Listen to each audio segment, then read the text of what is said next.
Hey everyone, welcome to your favorite channel KK Tutor। आज की इस क्लास में हम स्टार्ट करने वाले हैं 9th क्लास की केमिस्ट्री, जिसका पहला चैप्टर है फंडामेंटल्स ऑफ केमिस्ट्री, यानी केमिस्ट्री के बुनियादी असूल। तो इस चैप्टर में हम सबसे पहले देखेंगे कि इंट्रोडक्शन टू केमिस्ट्री के केमिस्ट्री है क्या चीज़।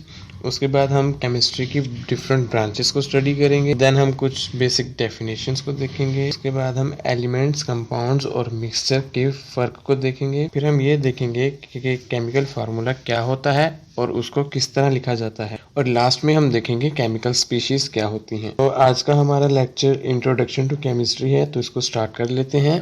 बेसिकली केमिस्ट्री की तरफ जाने से पहले हमें देखना होगा कि साइंस क्या है, क्योंकि आप 8th क्लास में साइंस को पढ़ के आए हो, तो आपको ये जानना जरूरी है कि केमिस्ट्री का साइंस के साथ क्या ताल्लुक है। तो साइंस लैटिन ज़बान के वर्ड साइंसिया से डिराइव्ड है, जिसका मतलब है नॉलेज यानी इल्म।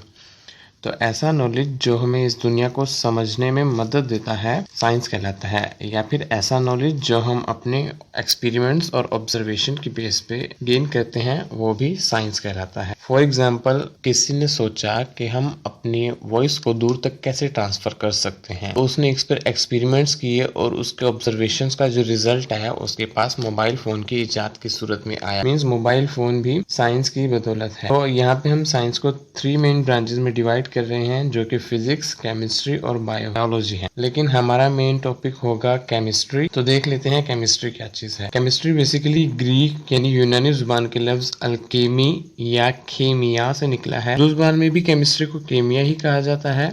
इन दोनों वर्ड्स का मतलब सेम है, यानी ट्रांसफॉर्मेशन ऑफ मैटर, मतलब मादे में तब्दीली। तो बेसिकली डेफिनेशन इसकी केमिस्ट्री की क्या है वो देखते हैं कि ऐसी साइंस की ब्रांच जिसमें हम स्टडी करते हैं composition and properties of matter, मतलब मादे की बनावट और उसकी खसूसियात। फॉर एग्जाम्पल, वाटर की एग्जाम्पल ले लेते हैं। वाटर हमें पता है कि ऑक्सीजन और हाइड्रोजन से मिलकर बना है, तो ये हो जाएगी पानी की कंपोजिशन।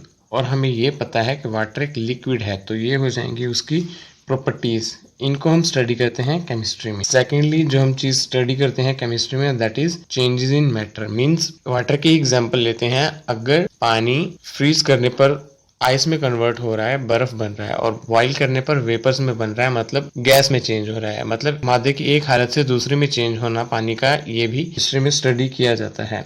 और थर्डली, तीसरी चीज क्या पढ़ते हैं, laws and principles which govern this change, मतलब ये चेंजेस जिन बेसिस पे हो रही हैं, जिन प्रिंसिपल्स पे हो रही हैं, उनको भी हम केमिस्ट्री में स्टडी करते हैं। अब आई होप आपको केमिस्ट्री की डेफिनेशन समझ आ गई होगी। अब हम देख लेते हैं कि केमिस्ट्री पढ़नी क्यों ज़रूरी है, केमिस्ट्री की इम्पोर्टेंस क्या क्या है, किस किस फील्ड में केमिस्ट्री हमारी हेल्प कर सकती है। तो हम स्टडी करना स्टार्ट करते हैं इसको। केमिस्ट्री केमिकल्स की स्टडी के लिए और उनके यूज़ के लिए भी केमिस्ट्री हमें हेल्प करती है। उसके बाद हेल्थ के सेक्टर में केमिस्ट्री का बहुत बड़ा रोल है। उसके बाद एजुकेशन में भी केमिस्ट्री का एक बहुत बड़ा रोल है। उसके बाद मेडिसिन की प्रोडक्शन में केमिस्ट्री बहुत बड़ा रोल प्ले करती है। इंडस्ट्रीज तो केमिस्ट्री के बगैर चल ही नहीं सकती, बिकॉज हर इंडस्ट्री में एक केमिस्ट तो चाहिए होता है। दूसरी साइंस की फील्ड्स के साथ मिलकर केमिस्ट्री एक बहुत ब्रॉड स्कोप रखती है। उसके बाद डायग्नोस्टिक टेस्ट, जो हेल्थ टेस्ट होते हैं, उनके लिए भी हम केमिस्ट्री को स्टडी करते हैं। रिसर्च के फील्ड में भी केमिस्ट्री के ऊपर बहुत ज्यादा रिसर्च होती है। यील्ड,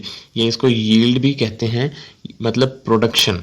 तो प्रोडक्शन के फील्ड में भी केमिस्ट्री का एक बहुत बड़ा रोल होता है। अब हम इन सब को वन बाय वन डिस्कस कर लेते हैं। लाइक केमिकल्स की बात जब हम करते हैं तो हम बहुत सारी चीजें यूज करते हैं, like cosmetics, like soaps, detergents and paints, वो सब कुछ केमिकल्स ही हैं, और वो सब केमिस्ट्री के फ्रूट्स हैं जो हमें मिलते हैं। हेल्थ के सेक्टर में ये डॉक्टर्स को हेल्थ के ऊपर ड्रग्स के इफेक्ट स्टडी करने में हेल्प करती है। एजुकेशन के फील्ड में इसका बहुत अहम किरदार है, क्योंकि आपको केमिस्ट्री पढ़ाने के लिए एक केमिस्ट्री का टीचर ही चाहिए। आप मैथ के टीचर से केमिस्ट्री नहीं पढ़ेंगे। मेडिसिन की प्रिपरेशन के लिए भी केमिस्ट्री की अंडरस्टैंडिंग होना जरूरी है। और फार्मास्यूटिकल्स कंपनीज जो मेडिसिन को प्रिपेयर करती हैं, उनको भी केमिस्ट की जरूरत होती है। तो इंडस्ट्री में तो आपको पता है, जो भी लैब का वर्क होता है वो लैब एनालिस्ट करते हैं, और लैब एनालिस्ट केमिस्ट ही होते हैं। उसके बाद बात यहाँ तक खत्म नहीं होती। केमिस्ट्री साइंस के दूसरे फील्ड फील्ड्स के साथ मिलके बहुत बड़ा रोल प्ले करती है। लाइक बायो के साथ मिलके बायोकेमिस्ट्री बनाती है, जो एक बहुत ही ब्रॉड स्कोप रखती है। इसी तरह फिजिक्स के साथ मिलकर फिजिकल केमिस्ट्री बनाती है, और फिजिकल केमिस्ट्री खुद एक बहुत बड़ा सब्जेक्ट है। उसके बाद टेस्ट की बात करते हैं तो diagnostic test like blood test, तो उनके लिए भी हमें केमिस्ट्री का नॉलेज होना जरूरी है, क्योंकि उसके अंदर भी हम डिफरेंट केमिकल्स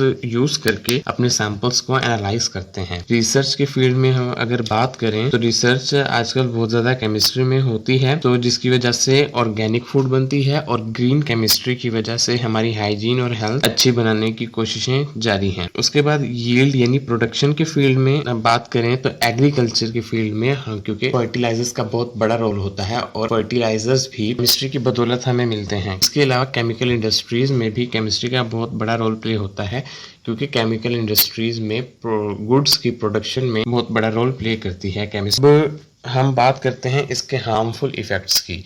जहां इसके बहुत सारे फ़वाइद हैं, तो इसके हार्मफुल इफेक्ट्स भी हैं।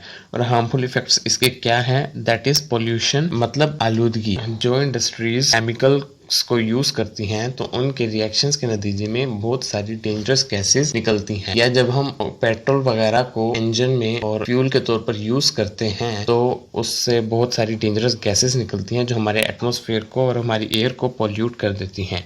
इसी तरह इंडस्ट्रीज से जो वेस्ट मटेरियल निकलता है, जो केमिकल वेस्ट के तौर पर निकलते हैं, उनको वाटर रिसोर्सेज में छोड़ दिया जाता है, जिसकी वजह से हमारा वाटर भी पोल्यूटेड हो जाता है। इसके अलावा न्यूक्लियर केमिस्ट्री में हम डिस्कस करते हैं इसके हार्मफुल इफेक्ट्स। तो न्यूक्लियर केमिस्ट्री में से जो रिलेटेड केमिस्ट्री है, उसमें उसका नतीजा क्या निकला है?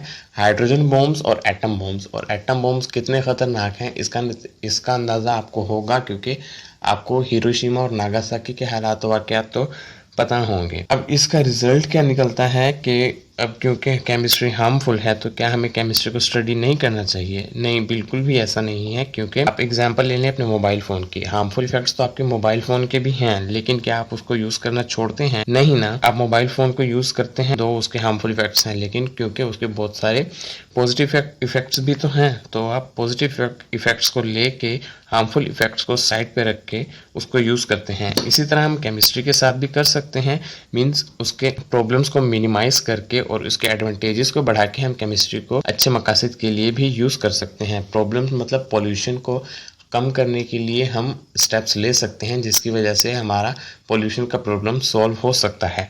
और दूसरा, अगर हम न्यूक्लियर केमिस्ट्री के बारे में बात करें, तो हम इसको पीसफुल मकासद के लिए भी यूज़ कर सकते हैं। न्यूक्लियर केमिस्ट्री हमें एनर्जी प्रोड्यूस करके भी दे सकती है, और अगर हम बॉम्ब वगैरह ना बनाएं और इससे इलेक्ट्रिसिटी वगैरह और एनर्जी वगैरह प्रोड्यूस करें, तो ये हमारे लिए एक गेन होगा, एक एडवांटेज होगा। तो इसका कंक्लूजन ये निकलता है कि कोई भी चीज़ हो, उस डिपेंड करता है उसके यूज़ के ऊपर कि हमारे लिए हार्मफुल होगी या फिर एडवांटेजियस होगी। तो ये था हमारा आज का lecture. I hope you learn and enjoyed the video. कुछ अगर ना समझ आए तो फील फ्री टू कमेंट। मिलते हैं नेक्स्ट लेक्चर में। टिल दैट, अल्लाह हाफिज़।